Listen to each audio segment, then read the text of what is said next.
For any company whose business model is advertising or engagement-based advertising, meaning they care about the amount of time someone spends on the product, they make more money the more time people spend. So the game becomes, how can I throw different persuasive techniques to get people to stay, to spend as long as possible, and to come back tomorrow? We're growing up in a Facebook, Instagram world. In other words, we're good at putting filters on things. We're good at showing people that life is amazing even though I'm depressed, right? We know that engagement with social media and our cell phones releases a chemical called dopamine. That's why when you get a text, it feels good. Dopamine is the exact same chemical that makes us feel good when we smoke, when we drink, and when we gamble. In other words, it's highly, highly addictive. So if you look at everyone on Instagram, you might think, man, there are all these happy, beautiful people, and I'm not that good looking and I'm not happy. So I must suck, and that's gonna make people sad.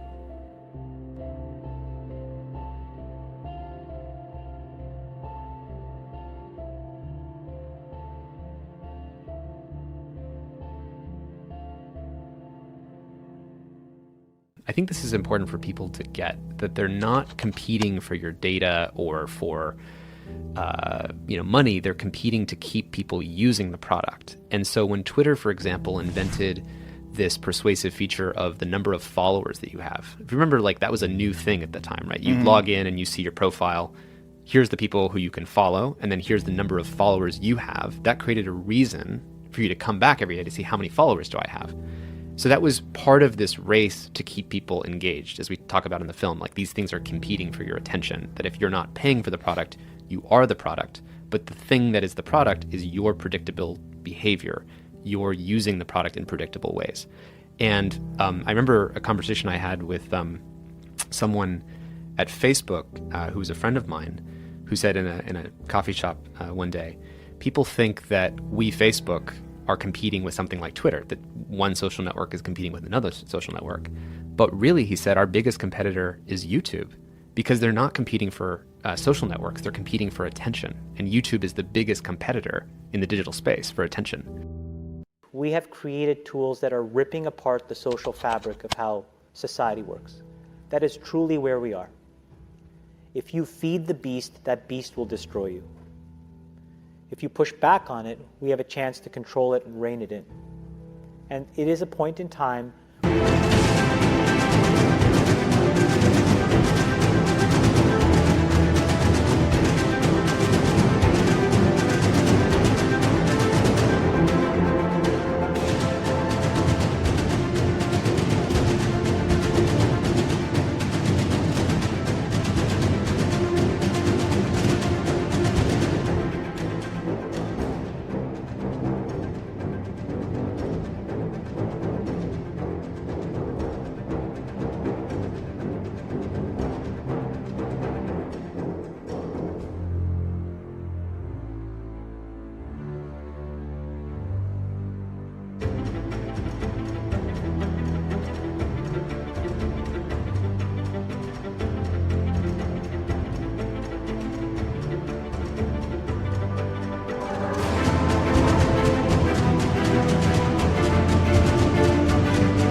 People need to hard break from some of these tools and the things that you rely on. The short-term dopamine-driven feedback loops that we have created are destroying how society works.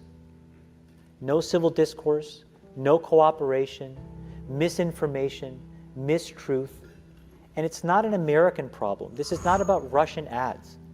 This is a global problem. So we are in a really bad state of affairs right now, in my opinion. It is eroding the core foundations of how people behave by and between each other. And I don't have a good solution. My solution is I just don't use these tools anymore. I haven't for years. It's created huge tension with my friends, huge tensions in my social circles. If you look at my Facebook feed, I've posted maybe 2 times in 7 years. 3 times, 5 times. It's less than 10. And it's weird. I guess I kind of just innately didn't want to get programmed. And so I just tuned it out. but I didn't confront it. And now to see what's happening, it really bums me out. We have age restrictions on smoking, gambling, and alcohol, and we have no age restrictions on social media and cell phones, which is the equivalent of opening up the liquor cabinet and saying to our teenagers, hey, by the way, this adolescence thing, if it gets you down, that's basically what happened. You have an entire generation that has access to an addictive, numbing chemical called dopamine through social media and cell phones as they're going through the high stress of adolescence.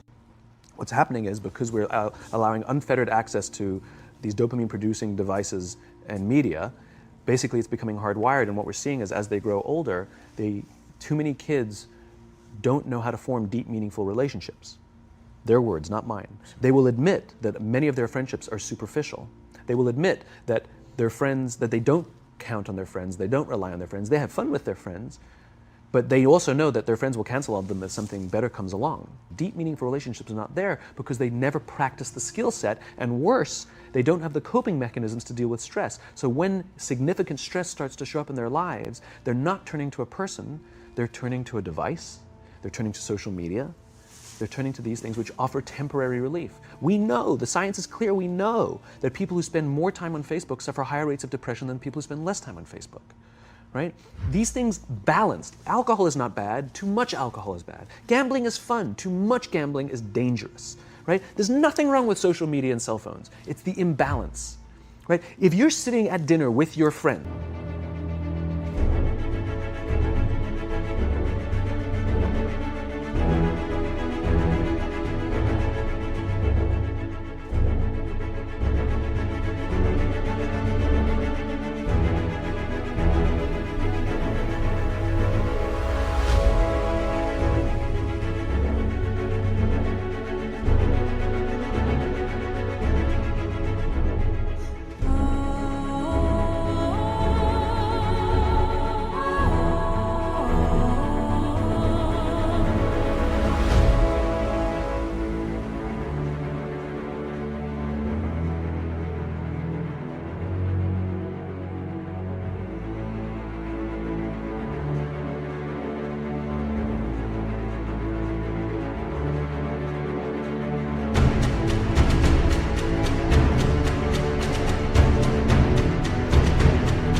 and you're texting somebody who's not there, that's a problem.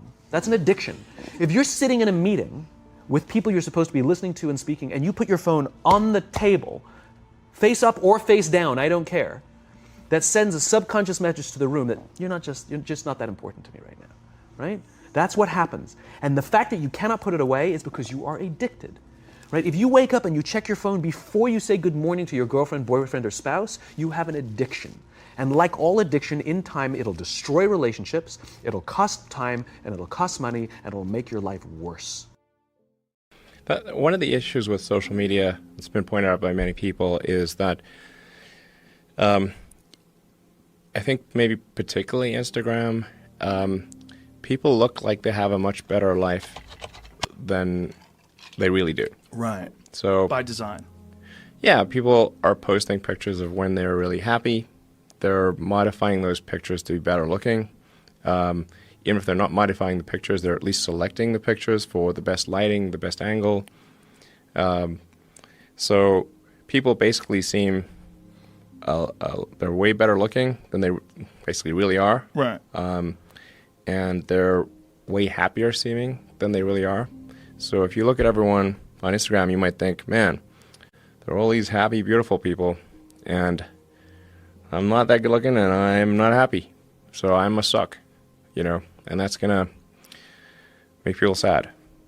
So when in fact, those people you think are super happy, actually not that happy. Some of them are really depressed. They're very sad. Some of the happiest seeming people, actually some of the saddest people in reality. And nobody looks good all the time. It doesn't matter who you are. No. It's not even something you should want. Why do you want to look great all the time? Yeah, exactly. So I think things like that can make people quite sad. If you were born in 1996 or 97, you might have gotten social media from the time you were in middle school. The millennials didn't get it till college or later. And it's if you imagine kids growing up and there's all kinds of inputs coming into them, and then suddenly around 2009 to 2011, in that period, we switched the inputs up so that now everyone is hyper connected to their peers, massively sharing information among their peers, and evaluating each other, always clicking likes and evaluating things. This is a really rapid transformation in the fundamental fabric of socialization. So there's a lot.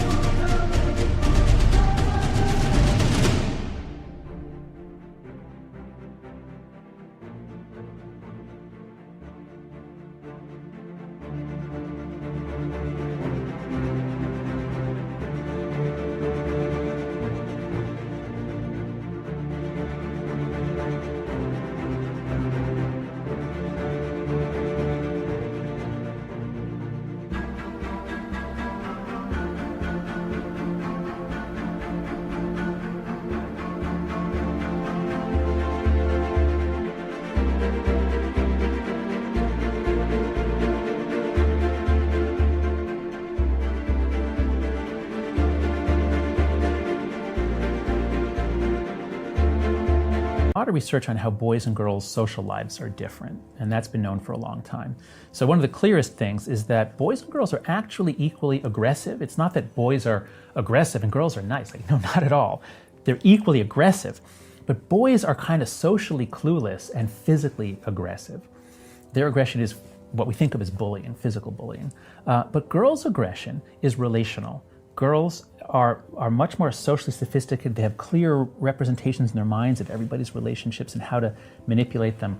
So girls' aggression is social.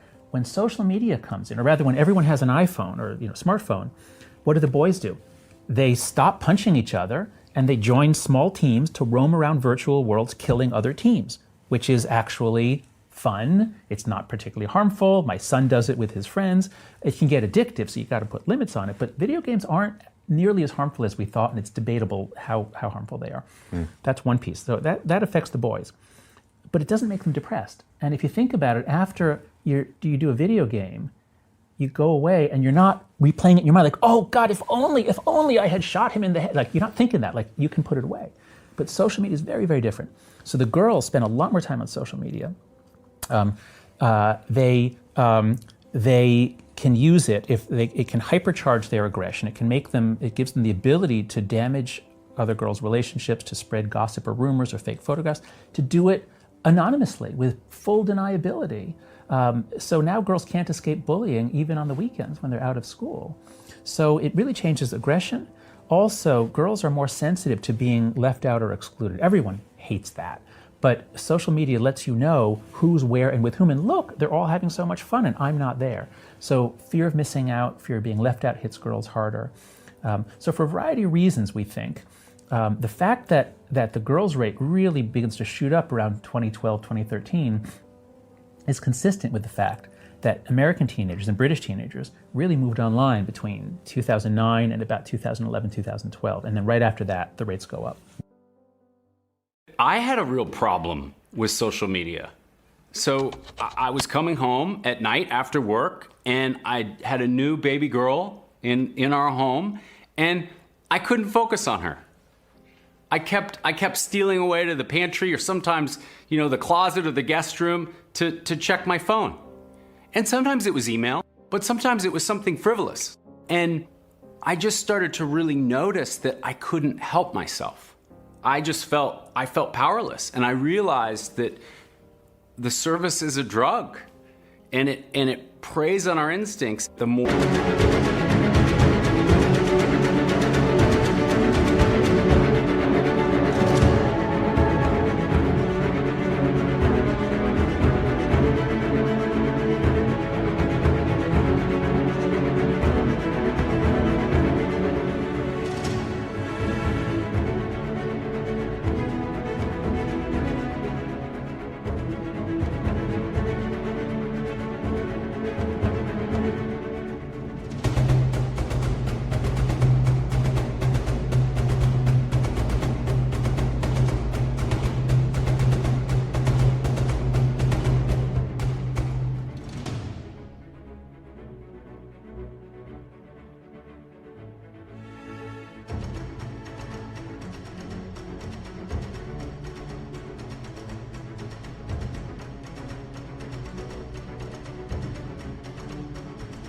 The more time you spend on Facebook, the more anxious you get, the more depressed you get.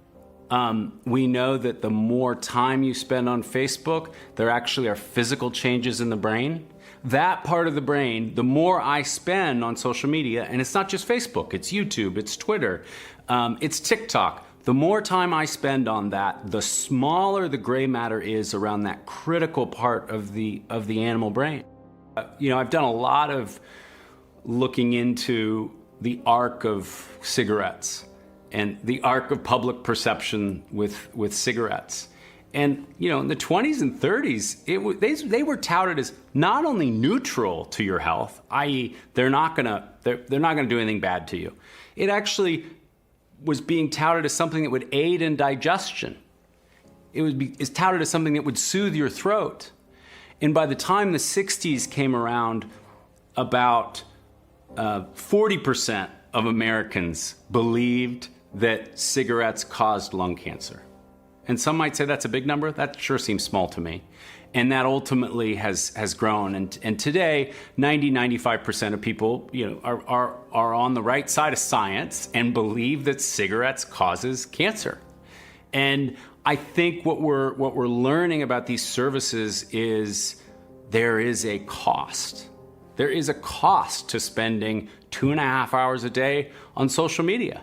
By the way, 10 years ago, we were spending 12.5 minutes a day. And now that's 2.5 hours. So it's gone up tenfold in 10 years.